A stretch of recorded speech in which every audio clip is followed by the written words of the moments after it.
പാപം അനാവരണം ചെയ്യുന്നിടത്താണ് സ്വർഗത്തിന്റെ കരുണ വർഷിക്കപ്പെടുന്നതെന്നാണ് വചനം പറയുന്നത്.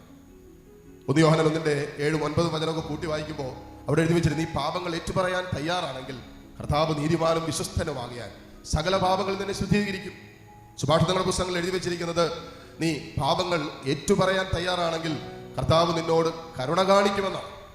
അപ്പോ ദൈവത്തിന്റെ കരുണ അനുഭവിക്കണമോ?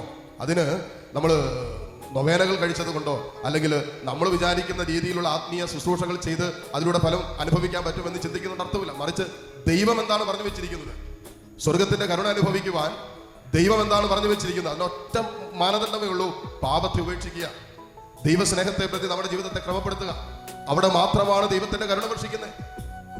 അല്ലാതെ നമ്മൾ ഒരു കുരിശടി പണിത് കൊടുത്തത് കൊണ്ടോ അല്ലെങ്കിൽ ദേവാലയം സംബന്ധിച്ച് നമ്മൾ നേർച്ച കാഴ്ചകൾ സമർപ്പിച്ചത് കൊണ്ടും കർത്താവിന്റെ കരുണ അനുഭവിക്കാൻ പോകുന്നില്ല.